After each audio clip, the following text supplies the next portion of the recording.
Hello friends, welcome to my YouTube channel the pet vision. This is Sahil Malik, your host and the your wait.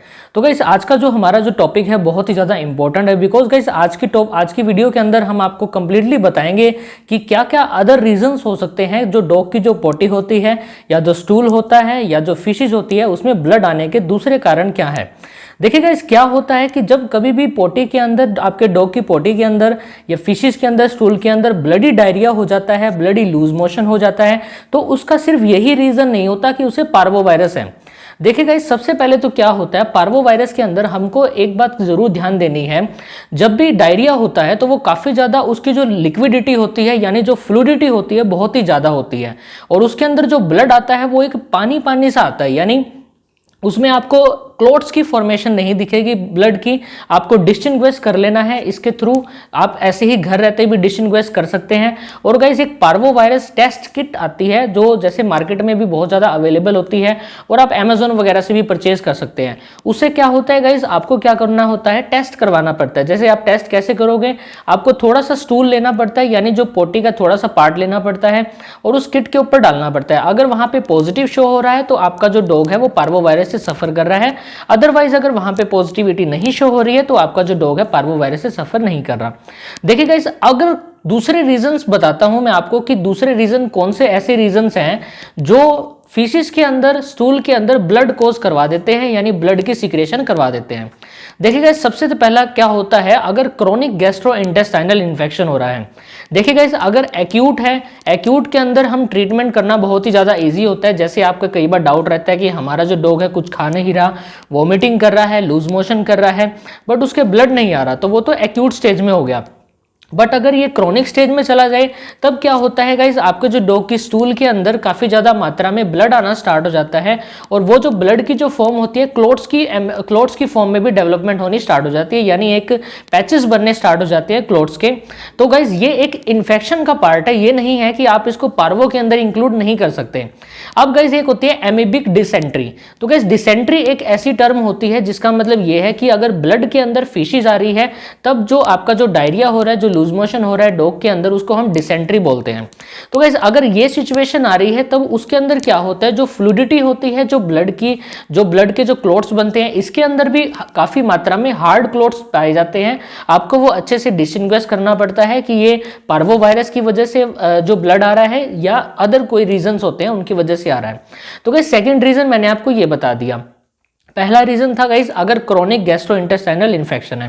देखिए guys, कई बार क्या होता है, आपने एक टेप वॉर्म या फ्लैट वॉर्म तो सुना होगा कि अगर आप टाइम पे डिवॉर्मिंग नहीं करवा रहे हो बॉडी की, और बॉडी के अंदर, आपके डॉग की बॉडी के अंदर एक्सेस अमाउंट में टेप वॉर्म या फ्लूक वॉर्म या फ्लैट वॉर्म्स की, या जिन्हें हम प्लेटीहेल्मिन्थेस भी बोलते हैं, उनकी मात्रा इतनी ज्यादा बढ़ जाती है कि वो ऐसा इन्फेक्शन करवा देते हैं जो क्रोनिक स्टेज से भी काफी ज्यादा हार्मफुल होता है, और आपके जो डॉग की जो गट होती है, यानी जो एलिमेंट्री जो ट्रैक्ट होता है, उसको इतना ज्यादा डैमेज कर देता है कि वहां से जो ब्लड के जो पार्टिकल्स होते हैं या जो ब्लड के जो जितने भी जो एलिमेंट्स होते हैं वहां से ब्रेक डाउन होना स्टार्ट हो जाते हैं, और वो एज ए फिशेस के थ्रू वो बाहर ज्यादा रिमूवल होना स्टार्ट हो जाते हैं। तो गाइस, ये भी आपको ध्यान देना है। तो आपको इसमें भी डिवॉर्मिंग की जो टर्म मैंने आपको बताई है, डिवॉर्मिंग आपको टाइम टू टाइम करवानी है, प्रॉपर अमाउंट में, प्रॉपर बॉडी वेट के अकॉर्डिंग आपको अच्छी से अच्छी एक गुड रिजल्टेड वाली मेडिसिन आपको अपने डॉग को देनी है। अब गाइज, हम बात करते हैं हमारे चौथे रीजन की। देखिए गाइज, एक रीजन ये है, अब ये जो मैं रीजन बताने वाला हूं आपको बहुत ही ज्यादा ध्यान से सुनना पड़ेगा। तो गाइज, ये रीजन क्या है, आपको सबसे पहले अगर आपके जो डॉग के अंदर जो फिशेज आ रही है तब आपको क्या करना है, जो रेक्टल जो एरिया होता है, यानी जो जहां से जो एनल जो ओपनिंग होती है, जो वो वाला पार्ट जो है, जो रेक्टम ओपनिंग है, आपको अच्छे से डिस्टिंग्विश कर लेनी है, अच्छे से आपको वो एग्जामिन करनी है कि कहीं कोई एक्सटर्नल ट्रॉमा ना हुआ हो, कोई एक्सटर्नल इंजरी ना हुई हो, या गाइज आपको पता है काफी ज्यादा जो टिक्स या माइट्स की प्रॉब्लम आ जाती है, तो वो ऐसी जगह पे बैठने की कोशिश करते हैं ताकि उनको एनवायरनमेंट की तरफ से कोई भी इन्फेक्टेड चीज ना इफेक्ट करे, ताकि वो अच्छे से ज्यादा ग्रो कर सके। तो गाइज, एनल जो रीजन होता है वो काफी ज्यादा प्राइवेट ही रीजन है। तो गाइज, आपको इसमें अच्छे से एग्जामिन कर लेना है कि कहीं मेरे डॉग को वहां पे जो टिक्स या फ्लीज की इन्फेस्टेशन की वजह से तो नहीं ऐसा हो रहा है, या कोई इंजरी की वजह से तो नहीं ऐसा हो रहा है कि अगर बाहर से कोई भी इंजरी लगी हो, मान लो कोई भी ऐसा कोई नुकीला पदार्थ ही क्यों ना लगा हो, या कुछ ऐसी कुछ इरिटेशन जो मेडिसिन होती हैं जो इरिटेशन कोज करवा देती है, जो काफ़ी ज़्यादा इरिटेबिलिटी पावर को इंक्रीज करवा देती है, और जो म्यूकोजा होती है, जो एनल जो म्यूकोजा होती है, उसको भी बहुत ज़्यादा इफेक्ट करेगी। तो गाइस ये भी एक रीज़न हो सकता है जिसकी वजह से, इंजरी की वजह से ब्लड आना स्टार्ट हो जाता है और आपको जो फिशेज होता है वो काफ़ी ज़्यादा ब्लड के अंदर मिक्स होकर आती हुई स्टार्ट देती है। तो गाइस मैंने आपको जो ये 4 रीज़न बताए हैं बहुत ही बेसिक रीज़न है। तो गाइस इनके थ्रू आप ये डिस्टिंग्विश कर सकते हो कि हमारे जो डॉग के अंदर जो ये ब्लडी डायरिया हो रहा है या जो उसकी फिशेस के अंदर जो ये ब्लड आ रहा है, ये पॉसिबल नहीं है कि ये पार्वो ही हो। ठीक है, कुछ अदर रीजन भी हो सकते हैं, जैसे मैंने आपको ये जो 4 रीजन बताए हैं। तो गाइस अब मैं बात करता हूं इसके हमें कुछ प्रिवेंशन की। देखिए गाइस क्या होता है कि अगर आप पार्वो को डिस्टिंग्विश कर लेते हो कि हाँ ये पार्वो का ही एक रीजन है, तब तो गाइस आपको देखो क्या है, ट्रीटमेंट करवाना ही पड़ेगा, इसके लिए बहुत ज्यादा जरूरी है।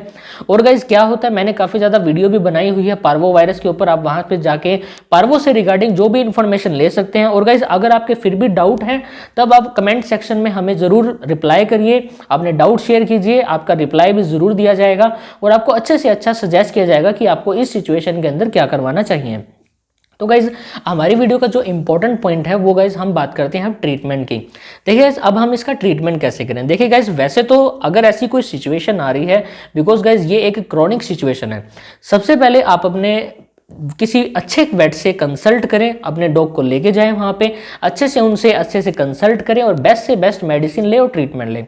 बट अगर गाइज ऐसा होता है कि अगर आपके जो घर के आसपास कोई भी वेट अवेलेबल नहीं है और आपको ऐसा कुछ सिम्टम दिख रहा है कि मान लो गैस्ट्रोइंटेस्टाइनल इन्फेक्शन है, तब गाइज क्या होता है, आपको अपने घर पे कोई भी इमरजेंसी एंटीबायोटिक जो डॉग्स के लिए आती है आपको अपने घर पे ज़रूर रखनी है। और साथ में ही गाइज अगर आपके जो डॉग को एक्सेस अमाउंट में लूज मोशन हो रहा है, तब गाइस एक सिरप आती है ओफ्लोकाइंड, MZ के नाम से या PZ के नाम से भी आती है। तो ओफ्लोकाइंड मैं आपको बता रहा हूँ, जो भी आपको मिले आप ले आना।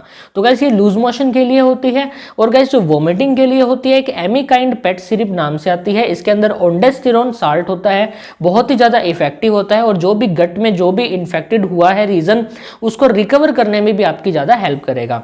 तो गाइस मैं आशा करता हूँ आज की जो हमारी जो वीडियो है आपको समझ में आ गई होगी, और गाइस हमने जो भी आपको बताया है वो अच्छे से बताने की कोशिश की है। तो गाइस मैं अगर मुझसे कुछ गलती हुई है तो आप मुझसे माफ करना, बट गाइस जितनी नॉलेज मैंने आपको देने की कोशिश की है आशा करता हूं आपने उसे अच्छे से गेन भी किया होगा। तो guys thank you so much for watching this and please do like, subscribe and comment. Thank you so much. जय हिंद, जय भारत।